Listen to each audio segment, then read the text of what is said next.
Mr. Surya was an RSS Karyakarta, right? Were you also part of RSS? No, I was not. Okay. But that's how amazing our office is.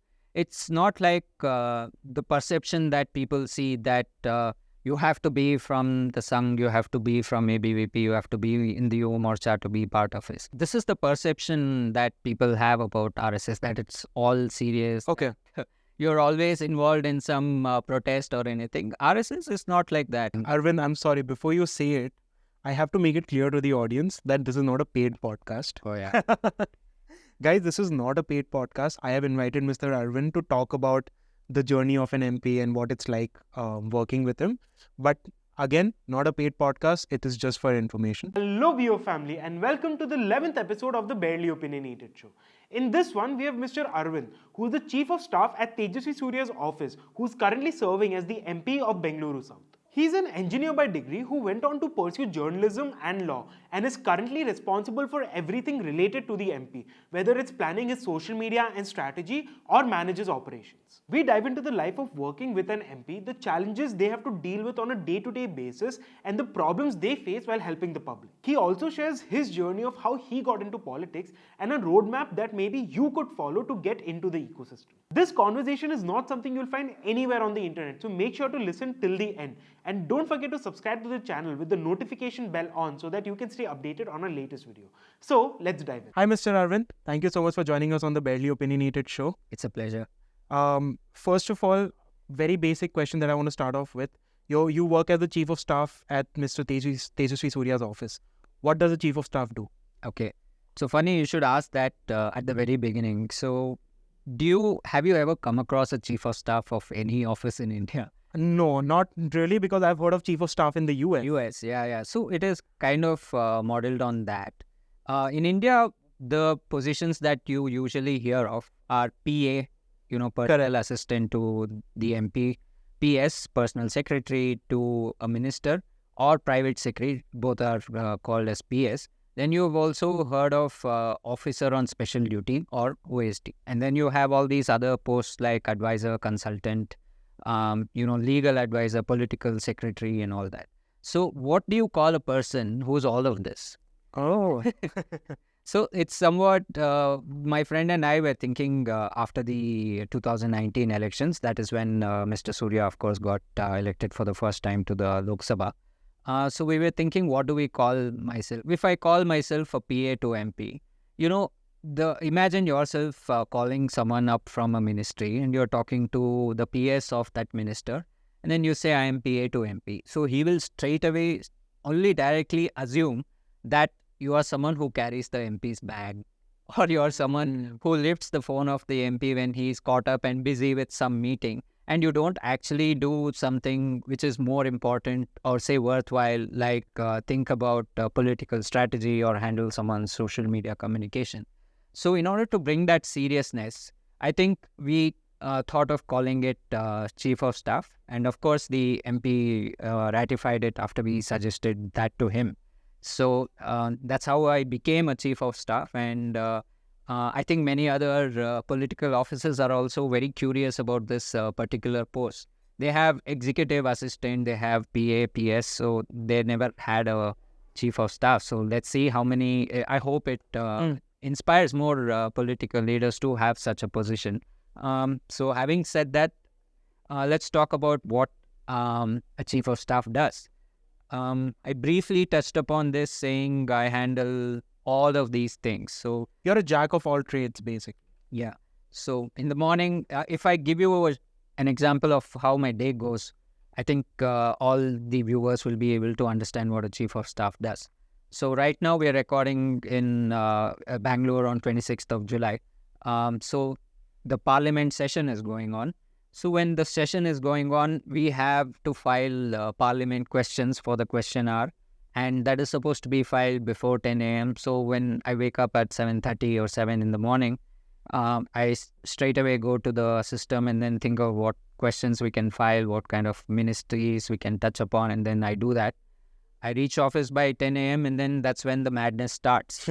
I handle most of the grievances, the big type of grievances that come to our office.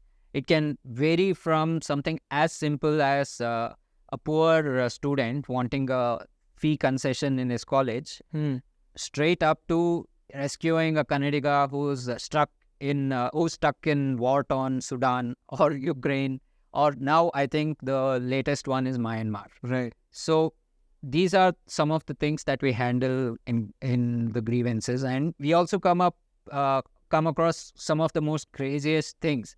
Like one guy calls up the office and says that some neighbor of his is adding some chemical to his clothes, due to which he's got some hernia or something. And what do you expect us to do? What I go complain to the police or something? And then he's like, the police is not taking us seriously. Of course, if I myself can't seriously believe your particular grievance, how will the police be convinced of anything? So Right. these are some of the crazy things that we handle. And then after that, we have our official meetings. We review projects related to Bangalore, saying like things like suburban railway, Bangalore metro. There's another thing that is coming up, satellite town, ring road, flyovers, and all of these things. So official meetings, then we have social media in between all of this. What has Rahul Gandhi come up with recently? What has any other local minister come up with recently? We keep track of all that, figure out our responses, take different approvals, and then finally plan it out. So right from social media to handling the media communication, then strategizing about our various political initiatives, supervising all these people who work for our office, then finally the central government work that is with the MP, like with respect to the parliament and the ministries. So these are some of the things that... Are these just some of the things? Because the things that you've just listed down, I have like 10 different questions coming in my head from the start, then from the beginning, right? Like, okay, let me take it step by step. Yeah. First of all, chief of staff, you're saying, is this the first time that a Indian MP has a chief of staff? I think Shashi Tharoor's office may have, but I think that we beat him to it. That's amazing. Okay. Second question is, when you're dealing with all of this, of course you have a huge team that takes care of it, right? But then, as a chief of staff of an MP, who's also in, of course, right now in the parliament, I'm guessing there is no work-life balance for you. Yeah, that's a challenge for, you can say that's a challenge for any political leader or anyone who works with a political office. But it's about how you manage your time. I would say work takes up a lot of my time, but I also have enough personal space for myself. And that is mainly thanks to our MP, who has been very understanding. He knows the importance of work-life balance, and he knows the importance of giving time to family. So I would say my work-life balance is pretty much set. And as long as we continue this way, it's going to be pretty sorted. Interesting. And of course, social media is a whole different thing that I want to get into later. But I want to talk about you for now. You did your undergrad in engineering. You did a diploma in public policy and journalism. You went on to become a sports journalist. This is back in 2013, if I'm not wrong? Yeah, 2013. 2013. And after 5-6 years of being a sports journalist, you in 2019 joined Mr. Surya's team. And you joined at a critical time because he also became the MP in 2019.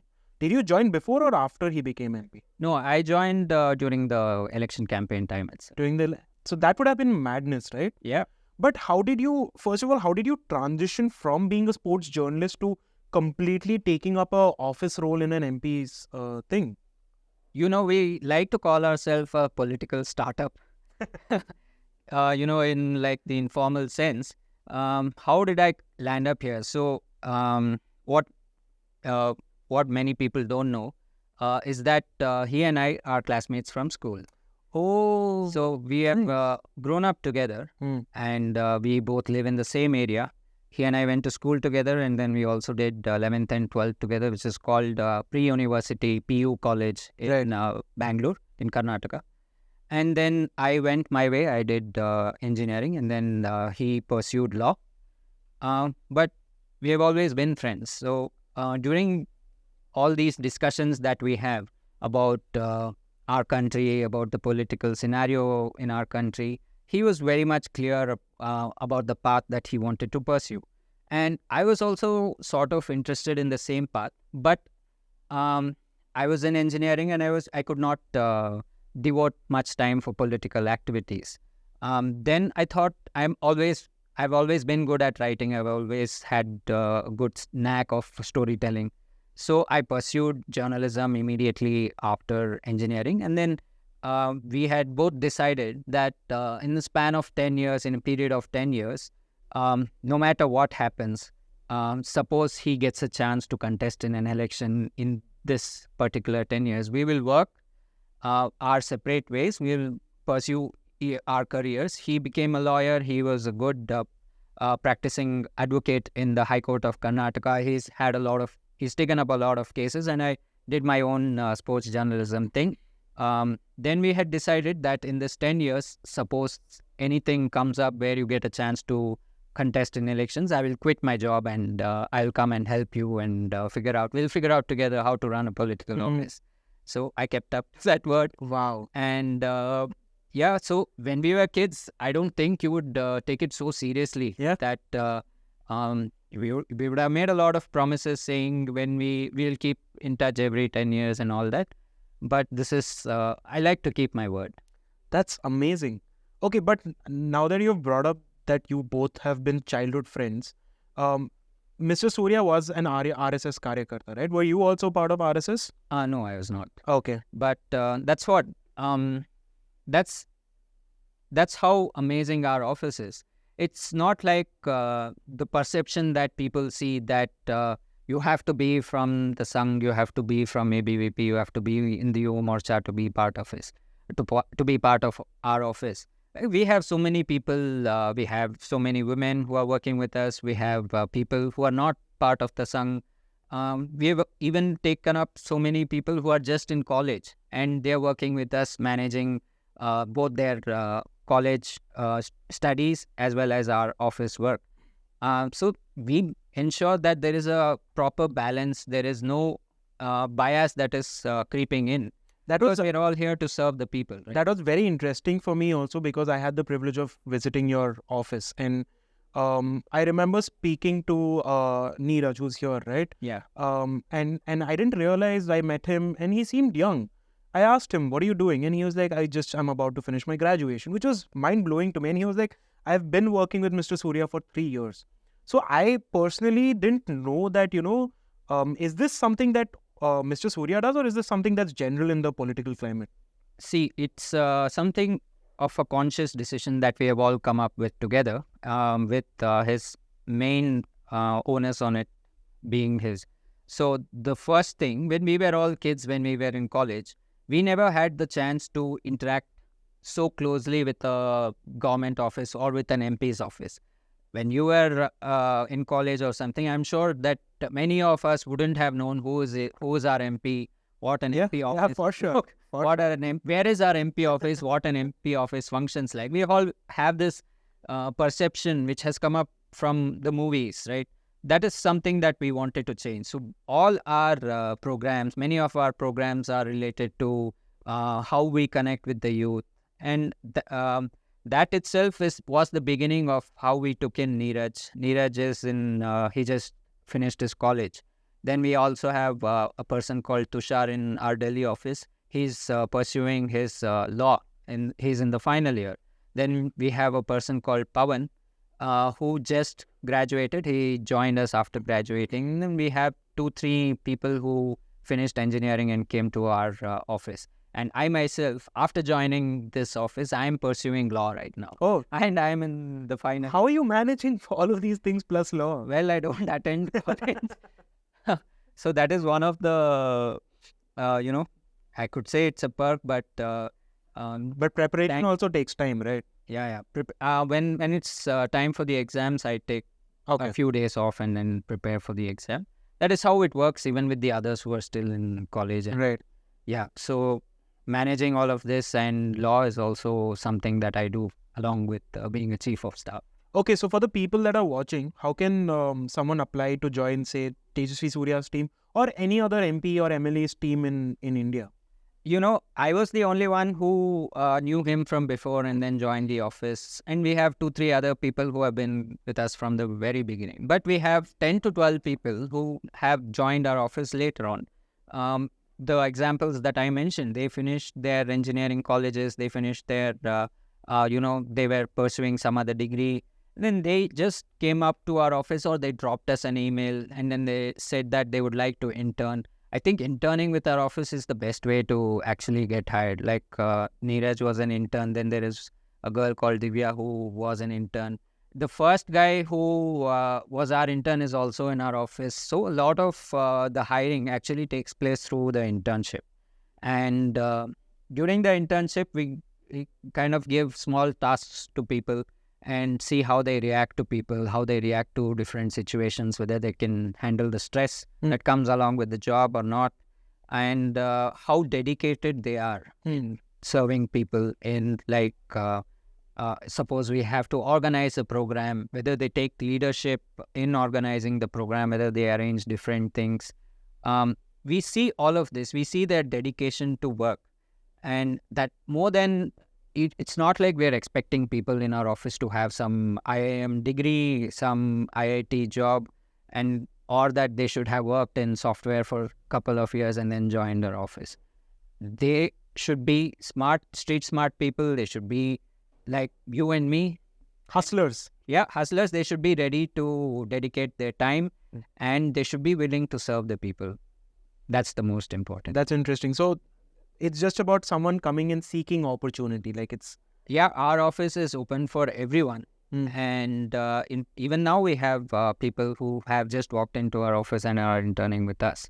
So it's not like you have to give reference of some other leader or you have to come with strong bag of recommendations to join our office. It's open for So hiring college students as interns is a common thing that that happens, right? Yeah. So anyone in the country can go up to their MP office, and if they want an internship, they can probably drop in an email or talk to the... I think it's, if you see the political situation in the country, I think more, this is prevalent more in the urban cities. Okay. Yeah, in the rural pockets, I don't think neither the student will have the time nor will the MLA or the MP be so open to having such a kind of a situation. That's interesting. So I want to go back to your and Mr. Surya's relationship, right? His friendship, call it friendship. Friendship relationship, yeah. But like the friendship that you guys had was, he comes from a sort of political background, of course, right? Like his family has a political background.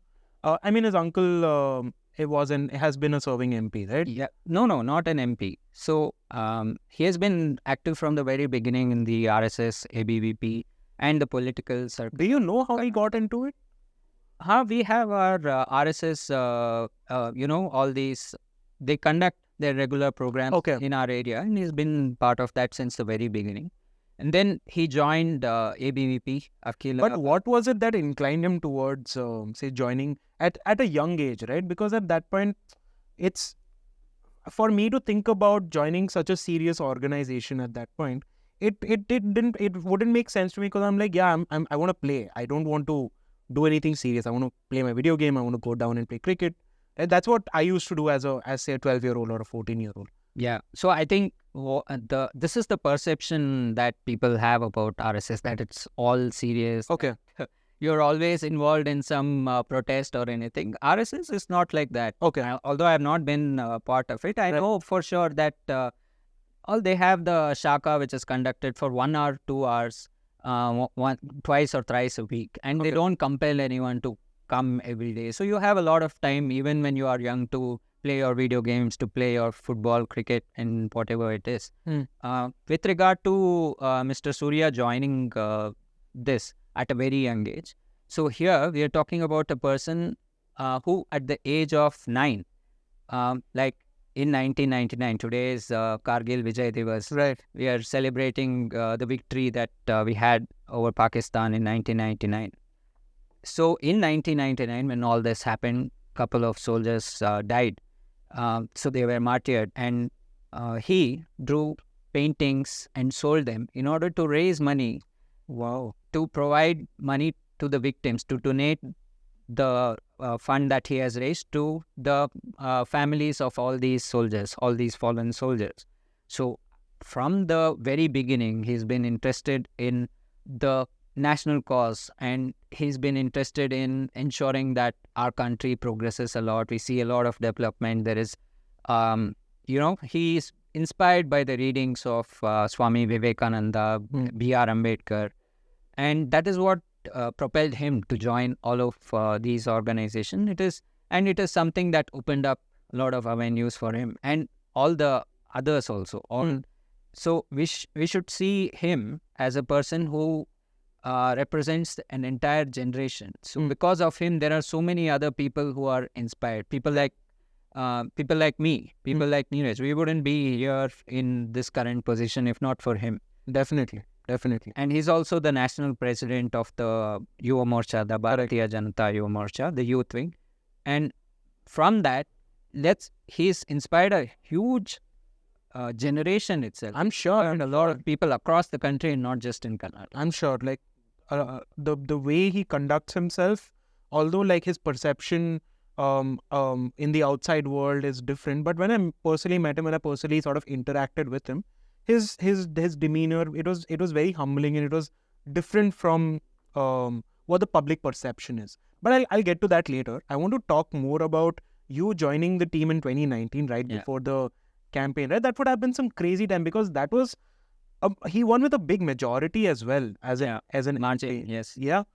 What is that like during that time? What was your role in terms of can you go into the details of designing a campaign for someone like Mr. Surya? So I was working in a place called Sports Kida back then. I'm sure many people would have read articles of Sports Kida. And his candidature was announced on March 26, 2019, if I remember correctly. And the voting in Bangalore was around April. It was there. We had 26 days left for campaigning. The Congress already knew who their candidate But was. doesn't the campaigning begin way before? The campaigning begins for BJP. Okay. But his candidature that he is going to contest from Bangalore South was announced only 26 days before the voting day. So a new person has been announced as the candidate for BJP from Bangalore South, because we had Anant Kumar representing us before, and he passed away 3 or 4 months before the 2019 Lok Sabha elections. So obviously a new person had to be announced. And then in 26 days, there is this entire madness. I would call it something that prepared us for what the huge political journey, the long political journey that we are going to have in the coming years is going to be like. So in the morning, 4 a.m. you wake up, you go to the nearby parks, you meet a lot of residents, and then you meet people when you are having breakfast, and you tell them different things that many people, if it is a new candidate, wouldn't know who it is, right? Didn't have seen his photo. Now he's very, very popular. That time he was popular. It's not like he was a newbie. Correct. People knew who he is. That's how he would have made his name in the political circle, right? So you meet different sectors, right? There is a huge garment sector in Bangalore South. Then you meet a lot of these traders from Chickpet, SP Road, all the Avenue Road, everything is part of Bangalore South. Then you meet the people who sell flowers at the flower market, vegetable market in KR Market, Gandhi Bazaar. And then you meet all these different community leaders, right from, some organization which represents one community. Then you meet a lot of these people who are influential voters.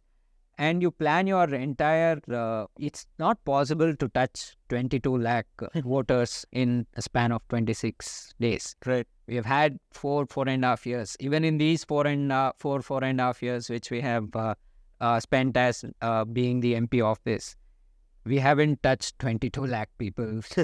So even if we do this on a daily basis, leaving out all the parliament work, leaving out, it's not possible. It's not possible. So we have to select what is the main, we have to reach out to apartments, we have to reach out to different residents. Basically, how you can reach in one go, how can you reach Maximum number of people? Yeah. Yes.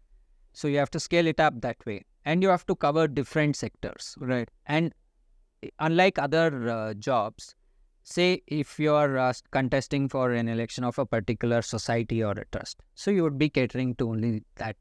Here we're talking about a constituency where there are huge, it's a traders, it's a foodies paradise, and there are a lot of IT offices, there are a lot of startups.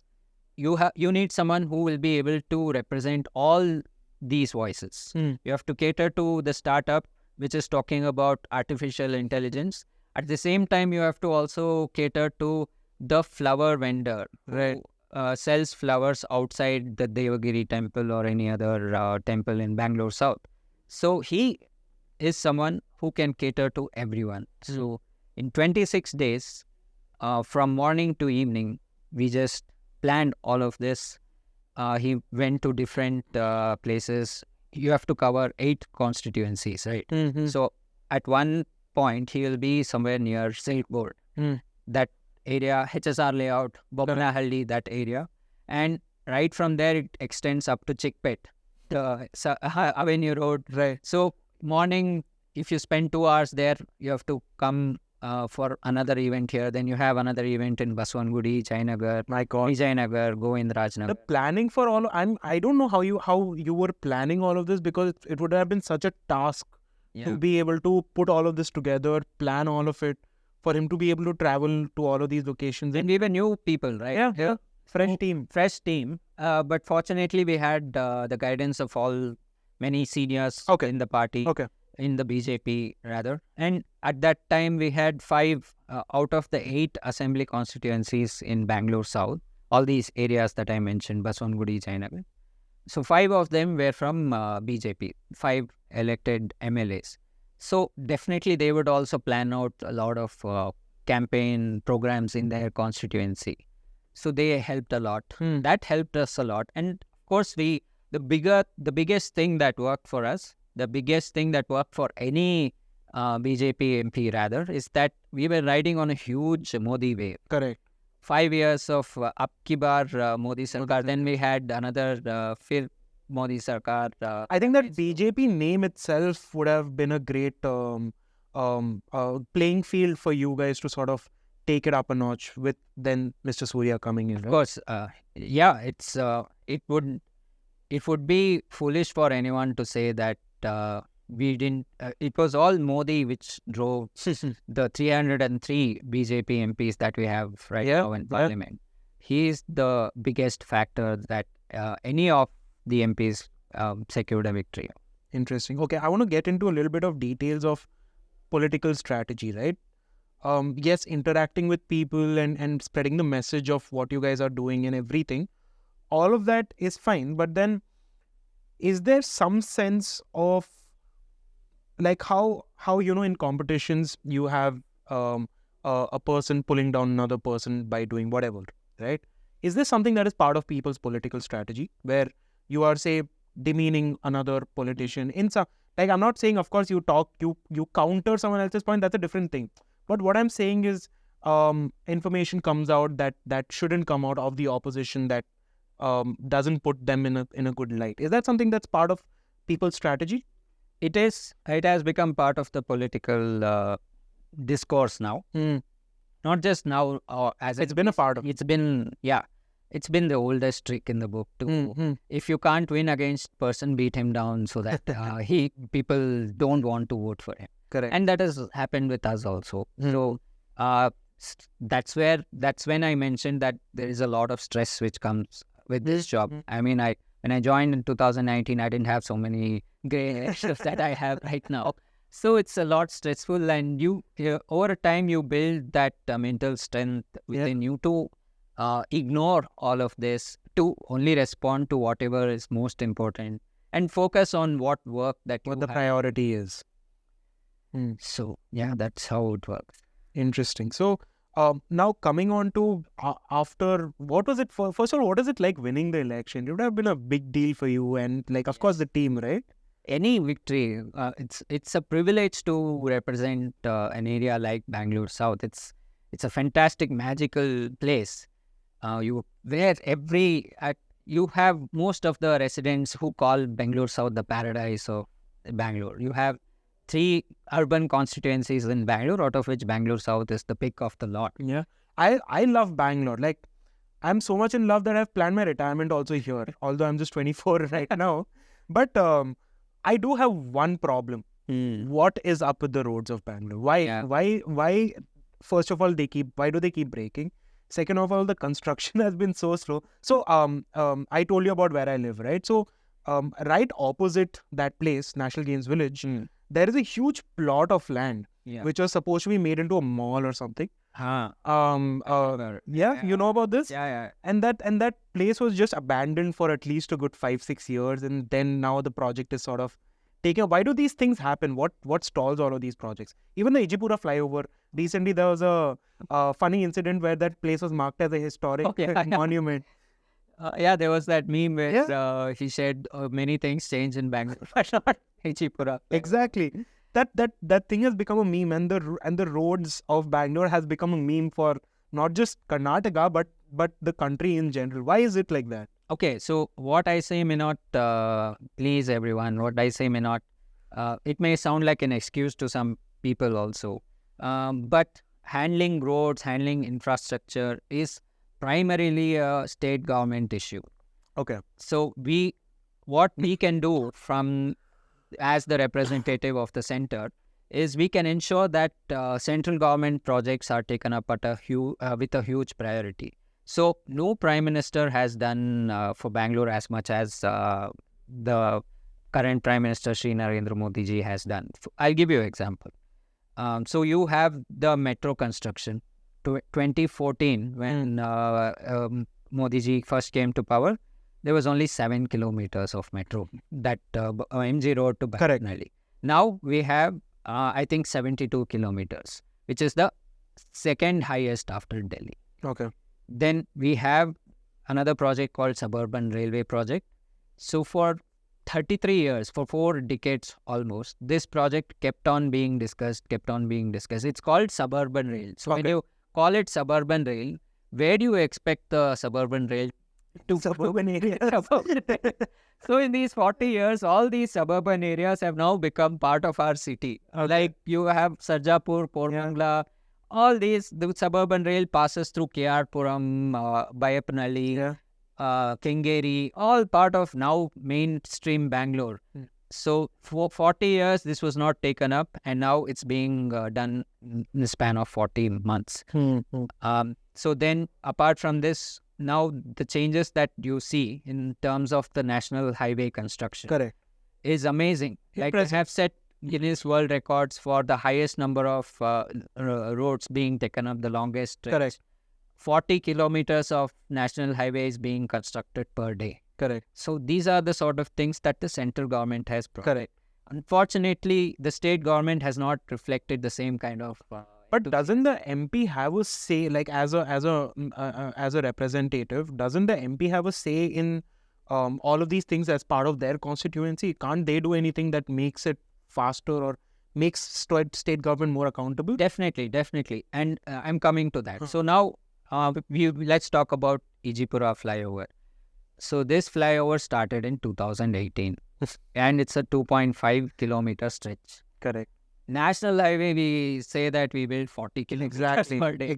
And 2.5 kilometers, it's 2023 now, and only 40% of that work has been completed.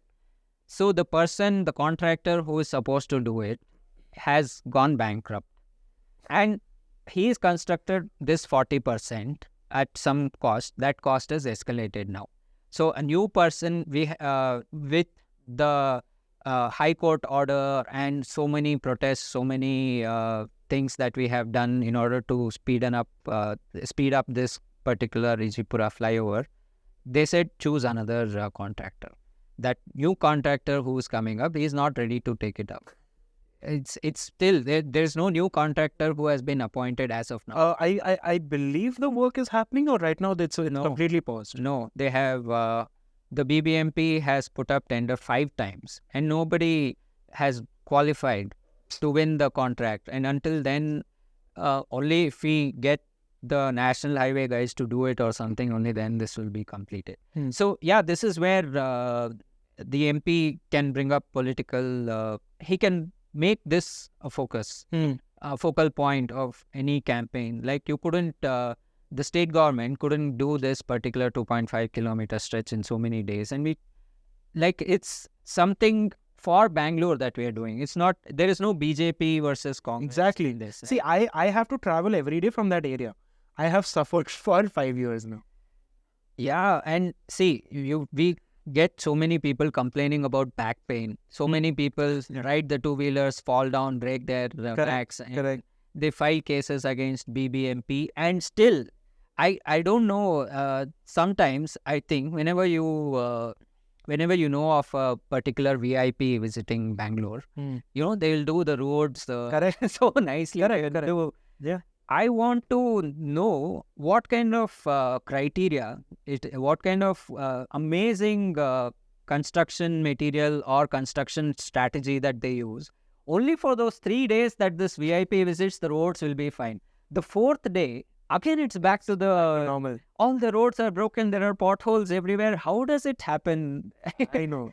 And again, I thought the MP will plays a role in that, but it's only the state government and the No, of municipal course, the corporation. MP also has a good stake in it. And from our end, whatever, like if we talk about purely local issues which we have taken up, then the Jipura flyover issue is one. So it is because of all the activism and the pressure that the High Court took notice of this and then blacklisted the contractor, and now we are in the search for a new contractor. Then you had the Banarghatta Road metro stretch. Correct. Now it's all completed. Now it's coming together, yeah. Yeah. So back then, again, the same issue that you're facing with roads elsewhere, it was happening with Banarghatta. And coincidentally, my college was in Banarghatta Road. Oh. And I had to travel every day through that whole construction area itself. So yeah, so maintenance of roads Correct. during the construction of metro is a big problem. Like now that Silkport stretch is very decked up now. Correct. Back when the metro was still being constructed there, you had to take some half an hour to 15 minutes to half an hour to cross that Silkport stretch. So putting these officials on notice or bringing their attention to this particular issue, ensuring their action, following up on whether one particular thing is done or not, that is what an MP can do. And Got it. we have been actively doing that. Got it. Okay, so now 2024 elections are coming. What does your roadmap look like? I mean, what does MP's roadmap look like for the elections? Yeah, so in Bangalore South, we definitely want to go to the people, presenting all the work that we have done for the last 4.5 years. So we have come up with our main priority has been in the field of education, in the field of health, and in the field of all this infrastructure development which comes under the central government. So in Bangalore South, if we talk about, there are some few projects which we have taken up, which have been... Arvind, I'm sorry, before you say it, I have to make it clear to the audience that this is not a paid podcast. Oh yeah. Guys, this is not a paid podcast. I have invited Mr. Aravind to talk about the journey of an MP and what it's like working with him. But again, not a paid podcast. It is just for information. Please continue. Okay, sure. So we have come up with a hospital which provides free dialysis treatment to any patient in Bangalore South. You know, dialysis is important because you get it done if you have that kidney infection or if you have this problem. You get it done 3 or 4 times a week or 6 times a month, something like this. And the people that it affects the most are all the people who are daily wage laborers, or even if one procedure takes 4 hours to be done, they lose their entire day's wages. And one procedure costs around 1,000 rupees. Okay. And if they have to get it done 6 times a month, 6 days of wages gone. And this is something that affects them the most. So what we did is, there is a KSRTC hospital in Jayanagar, which was revamped during the COVID pandemic using CSR money, using MP local area development funds at a cost of 1.5 crore. We added new beds, and it was a de-addiction center for bus drivers before, which we made it into a proper COVID hospital when we were facing all the shortage of beds and everything. And now, in order to give it more meaning, because the pandemic is over and everything, we made it into a dialysis center, providing free dialysis to all of. And of course, this is not known to a lot of people, and it's not like we have gone everywhere and promoted it. Then, apart from that, we are doing one new school called Karnataka Public School, Baswangudi. It's near. It's part of the campus of that Krishna Rao Park.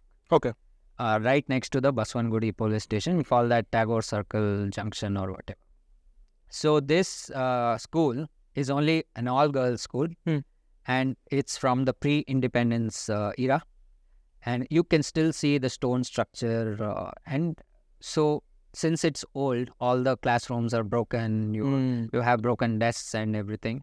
So we have partnered with various CSR guys, and at a cost of rupees 6 crore, this school is being redone, and it's going to be a model school. Amazing. So I can say that this is a work in progress. This is not something completely done already. And then I already spoke about the highest coverage of metro connectivity, which is being expanded. Then the suburban rail. And we have a scholarship program in our office where we give 10,000 rupees per student belonging to an economically weaker section for their class 8, class 9, class 10, first PU, second PU. So this will cover almost 1/3 of their tuition fee.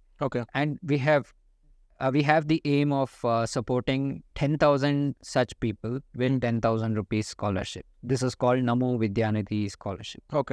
So these are some of the things that we have done. And if you want to talk about actual infrastructure support which we have helped with, there is an apartment project called Mantri Serenity. I've heard about this story, right? The builder had taken money from a couple of different people, and the construction sort of stopped abruptly. Because they went bankrupt. Yes. So Mantri Group, I don't know exactly how he went about his particular. So he would take investments from home buyers, and instead of using that investment to build that particular apartment, he would go and invest it in some other project. And then that money he would take and go and invest it in some third project. So this way he didn't have money to actually construct that particular first project for which he had taken money. So 2012 the project started. 2016 he was supposed to give delivery. 2018 this construction stalled. And 2020 a lot of these home buyers came to us. They are paying EMIs, they are paying loans. They spend up to 50,000 rupees per month, and they've been spending since the time that they bought their apartment. Whether 2015 they bought or 2012 they One of my friend's father also bought that apartment. So we are stuck at this point, no money. So what the MP did, there is a particular scheme of the central government which provides stopgap funding, which provides the funding for all these stalled projects. It's called Swami Fund. SWAMIH, Swami Fund. And we ensure that this particular project became the first in Bangalore to get Swami funds. Got it. Then that covered only some part, maybe half of the stopgap funding that was required or something.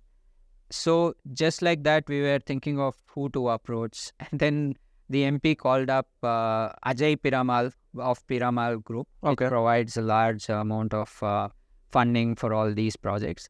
And just like how you or me give it a try, let's see what happens. So he called up and just said, we need some 1,000 crore to complete. And it was sanctioned. What? You won't believe it. It was sanctioned, and that is because of the trust that Mr. Piramal had on Mr. Surya. And it was something that he asked genuinely, there is no personal interest that he had. He's representing some people he wanted to. And now, to 2020, we got the fund. Now 2022, it got completed. 2023, we're seeing so many people doing their Groha Pravesha, and they're calling us. They're calling the MP to attend the Groha Pravesha. So this is actually something which has impacted a lot of people. Got it. So this is one of the major things that we have done, and that is all thanks to the MP. I want to switch gears a little bit and talk about Karnataka elections that just got over, right? What do you think led to the majority Congress win? Was it just the freebies, which is what people are sort of hinting towards, or was there something else that led to them winning? In winning majority is a big deal, correct? Why did it happen? What was it?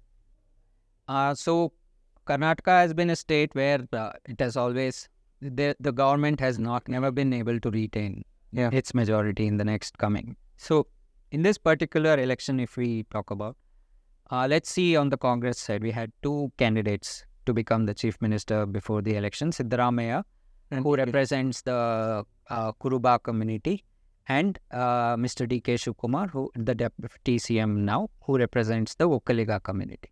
And you have a third party in the fight, which is the JDS, which is seen as a party for Vokkaligas.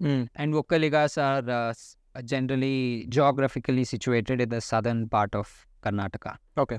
And the other big community is the Lingayats, which are spread over everywhere. So now the voter is definitely falling for all the freebies that they have promised. So along with that, he is also looking at the possibility of Mr. D.K. Shivakumar, a Vokkaliga, being the chief minister. At the same time, you also have Mr. Siddaramaiah, who attracts a lot of votes from that side. And then the BJP missed a senior leader like Yediyurappa contesting elections. So all the Lingayats, all the Vokkaligas, and which forms the majority population in Karnataka. Yeah, so you could say they voted in the Congress's favor a lot. But if you also notice the vote percentage which the BJP has got, it's almost the same as the previous election, 2018. Okay. It varies by around 0.6% or something. Okay.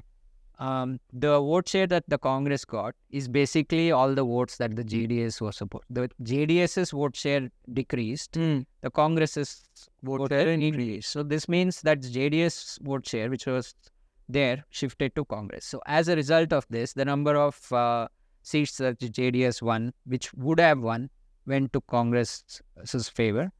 And apart from the 5 guarantees, this was the scenario why the Congress won. Interesting. Now, the general perception, I mean, of course, not a perception, but it's a fact that the South is not very BJP centric, right? Do you think that is because BJP is a very national party and not a region specific party? Is that something that has played a role in, say, the South not getting BJP? Well, you had Karnataka. Correct. BJP. Correct. BJP is still quite strong in Karnataka. Just now that they have lost election, we still have 25 out of 28 MPs. Correct. From BJP in the state of Karnataka. So rather than BJP being seen as a national party, the opposition has tried to fit this image of BJP being a north-centric party. But if you think about it, what is the main problem that BJP is facing in a state like Tamil Nadu or Telangana or Andhra Pradesh? It's that they prioritize Hindi. They don't give prominence to the regional language and all that. But if you notice, it is the central government led by the BJP which has done a lot of thing for regional languages, for protecting and conserving regional language. I'll give you an example. So there is something called regional rural banks for which you have to write a competitive exam. Okay. So earlier, all these exams would be held only in English and Hindi. Now, because of the central government, it is available in 13 regional languages, including Kannada, Tamil, Telugu, Malayalam, all the southern languages. Then you have the exams for CISF and everything, which is also available in the regional language only after the BJP came to power. And then in the primary education sector itself, they came up with the national education policy in 2020. Up to class 5, the medium of instruction should be done in the regional language. So this is what the policy states. This is what is being followed in all the states which have adopted. So rather than BJP, the truth is the BJP has done a lot of things for the regional language, for all the local flavor that we see in the South. But the opposition has always said that they are, party fit for Uttar Pradesh, Madhya Pradesh, Bihar, and so on. Like, apart from losing Karnataka, BJP is still, active in many of the other non-Hindi speaking states, like Gujarat, like in Assam, and they are making inroads a lot in Telangana also right now. So it's not right to say that they are a national only Hindi speaking party. They are active everywhere. Got it. What do you think about India, the opposition alliance? I think let them first decide on who their prime ministerial candidate is going to be. Who do you think is going? How do you think would be the best fit from India? I think India itself is like a congregation of misfits. So how can you say that there is who is going to be fit to lead the country from India?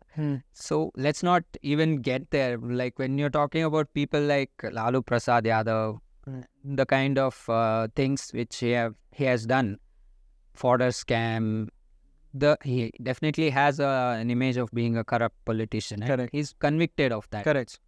Then you have the ever-present prime ministerial candidate in Rahul Gandhi, and there are so many reasons why. Why do they still call him a youth icon? He's around 51, 52 years old. So we should see beyond the mere Congress. Just by holding meetings in Bangalore, holding meetings in Patna, you don't become a serious contender for the BJP and the I.N.D.A. Let them have unity amongst themselves first. They couldn't even agree on the name India. That's what is being said. Right. So we're still far ahead from seeing a proper Mahagathbandhan of opposition parties. But don't you think that all the opposition, first of all, coming together and keeping their internal differences aside to sort of come into an alliance is itself a big deal? It is a big deal, but they have not put their best foot forward. Yeah, no. They have not put their differences aside. Okay. There is still this discussion of Aam Aadmi Party and Congress regarding the Delhi ordinance, Correct. which gives more power of transfers and authorities. But I think Congress sort of took AAP's side, right? Only then AAP came on board, and there was a lot of reluctance from Congress for it. And I'm not sure everyone from Congress is on board. More or less seemed like the Bangalore meeting was approaching fast, and we have to ensure that N.D.A had some 36 parties, so we have to beat that number. I think that seemed more or less their intention. Right. You didn't have YSR Congress being part of the opposition Mahagathbandhan. You didn't have, the BRS. You didn't have BJD from Odisha. And a lot of these other major JDS from Karnataka itself was not there in the party. And you didn't have you didn't have many of the parties from Tamil Nadu apart from DMK being part of. So yeah, many parties are not still part of either this camp or that camp. There's still a lot of time left for the elections. So I think still, considering India, considering I.N.D.I.A or whatever they want to call themselves, N.D.A is still the favorite among the people. Of course, we'll see that in the 2024 elections, how that runs up. I want to again switch gears a little bit and go into an interesting thing. So the first podcast that we had done, right, it was with an investigative journalist. And Akash. Yes. Yeah. Oh, you. Yeah. Nice. So Akash basically told me that he was speaking to a politician about something that politician had said, right? And it was very controversial. It was something around something related to rape. I don't exactly recall what it was, but then Akash went up to him and he was just like, why did you have to say it? Like, what was the reason behind you saying it? And then unofficially, that particular politician was just like, Akash, this is politics. This is what happens, right? The other party has something major coming up, so I was told to give something controversial so that becomes news. Is that something that's prominent? I think nobody in either Congress or maybe I cannot speak for Congress, I'll speak for BJP. Nobody from the BJP will ever go to another person and say, go and say something controversial, go and say something against demeaning women, or go and say something against rape or gang rape. No, I don't think the BJP would stoop down to such a level. However, we still notice a lot of political leaders from both sides, Congress or BJP or any of the other parties, talking so casually about rape or gang rape or anything demeaning women in such a casual, and you wouldn't expect that from your political leader. Correct. So when he says that it is politics, but we have to move beyond this kind of a discourse in the current political scenario and talk about real issues like development, like what have you done to protect women? What have you done to empower women? You keep talking about the opposition not doing anything. What have you done? So, I really wish like people thought like that, because I feel like, again, right, like you want to bring your competition down to win, and that's what I have noticed across different politicians that I have shown interest in or I have seen. But again, coming back, like when such situations occur, like for example, let's take Mr. Tejasvi Surya itself. When, first of all, I'm guessing he can't just put out his thoughts whenever he wants, right? He has a process of review and a review on whatever goes out. Is it? No, generally, like for example, he's thinking something has happened. Say for example, Manipur issue, right? Does he just go on, open his phone, go on Twitter and type out whatever he wants? No, given the responsibility and the position that he holds, you obviously expect someone to think properly before he says anything. Correct. You cannot randomly put something out. Correct. So but that's not an instruction from the party. Or that's of course a general understanding itself. That's for anyone famous or anyone. But what I'm trying to understand is if someone does this where they have said a comment during an interview, right? Because you are supposed to say whatever comes to your mind, right? During an interview, if someone says something controversial, or say Mr. Surya has said something controversial, how does the team handle such a situation? I'm sure you would have some sort of a process or a plan of action that is taken after such a thing. Is that something that exists for Suryas? Definitely, we do have. Let's not say that he said something controversial or anything. Say anything has been perceived in a negative manner. Right. Anything he said has been perceived in a negative manner. So, it doesn't matter if he has said it. If some action has happened. For example, let's take the emergency, exit opening, that huge controversy that had happened. He never said anything, but nobody, there was no clarification also given, right? What actually happened? Did he actually open the emergency exit window? Nobody actually went into that depth of the question. They just saw the headline that Mr. Surya opened. And they just perceived him to be someone who goes up randomly to, he takes a lot of flights, opens up the emergency. You had a lot of the opposition leaders also sitting next to the emergency exit seat and then saying, oh, I'm not opening the emergency. So more than, trying to get someone's reaction or give him a chance to explain what it was, right? You did not listen to him. You went around posting. It almost felt like a targeted hit job on him. Even after 3-4 days, his reaction on that particular situation was never put out. So when such things happen, we plan to bring out the facts of what actually happened. But it almost felt like a hit job where nobody was there to listen to our situation. We had 2-3 journalists who had called up and they asked us for the reaction. They asked what actually happened in that particular scenario. And we definitely placed our version of the entire situation to them, which was, if I am allowed to say, if it is not a pitch or something, which was that he just sat down, and this is the other type of aircraft, ATR. Right. And he just sat down, put his hand down, and the emergency exit door got unlocked. It didn't open. Okay. Got unlocked. So after that thing happened, he went up to the cabin crew and told them that, is this okay? This thing has happened. What do you think? Is it okay for us? Then he apologized to everyone. It said that I did not open it or something. It got unlocked. I just placed my hand, and this is a dangerous situation, Right. not just for me, for everyone traveling, for anyone traveling in the ATR. And the airline had their protocols to be completed before they could take off again, and then they took off.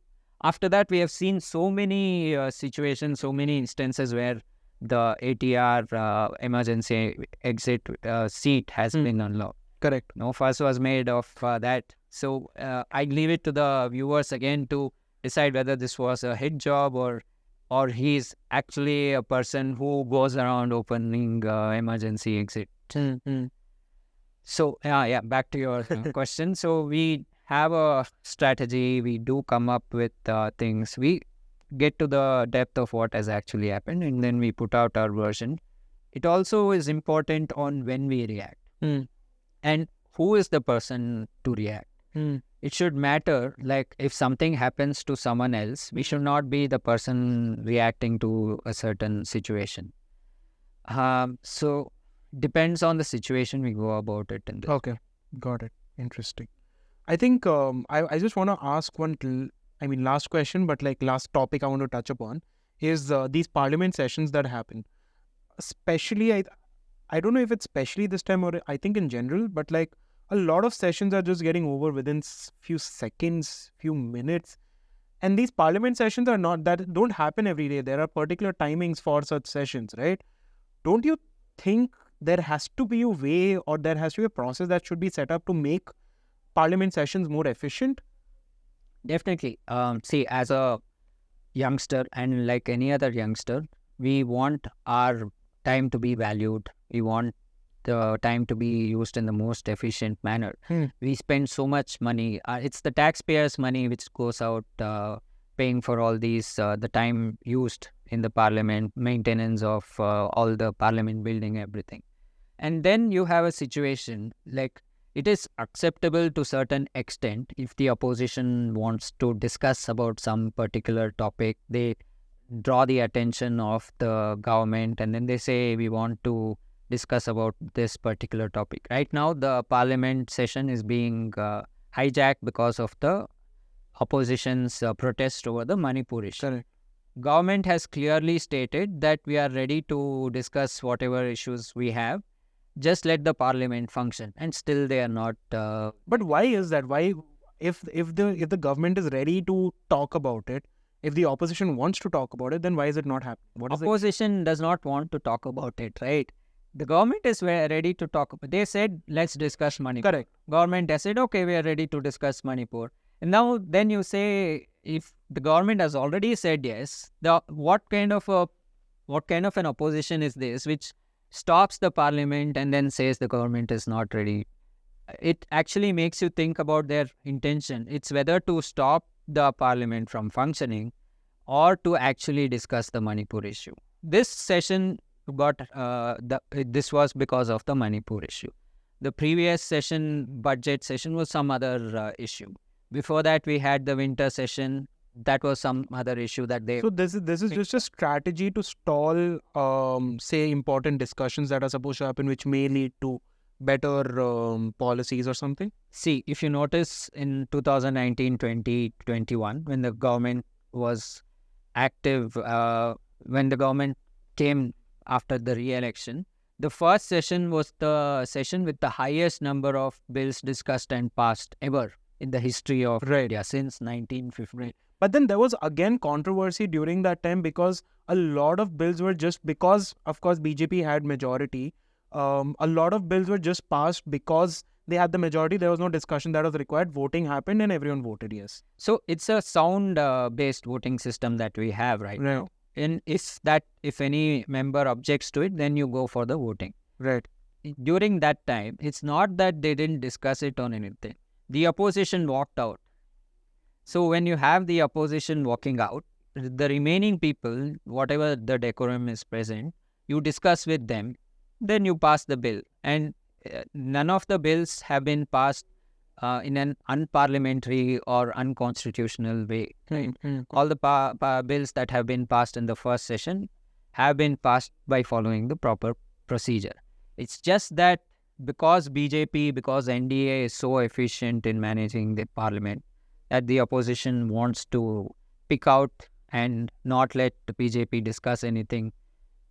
See, for a first-time MP like us, this is a huge loss, right? For us, we want to highlight issues regarding Bangalore. We want to highlight issues, all the roads, all the flyovers, all the metro construction, which you asked me about earlier. We want such a discussion to happen in Parliament. Correct. Because Bangalore is our beloved city. We want good things to happen to Bangalore. But because of this opposition, the Parliament, even if we have a question coming up in the question hour, we are not sure whether we will be able to ask that question. If we have some discussion called 0-hour discussion, for which we are selected coming up, actually it came up the first day of Parliament of this new session.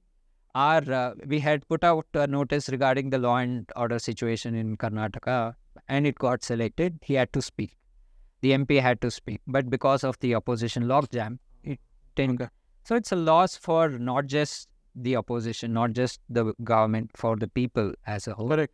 We should definitely ensure that we elect a government which gives prominence to the functioning of the parliament, because that is the majority, the major role that all these MPs, all the legislators that you elect in the central government do, right? Correct. So I think thank you so much for doing this. I think the conversations, I've always wanted to have such conversations, but I just couldn't find the right guest to invite and have these conversations. So thank you so much for coming here and sharing everything. It was a pleasure, and I knew I've been following Barely Opinionated for a long time.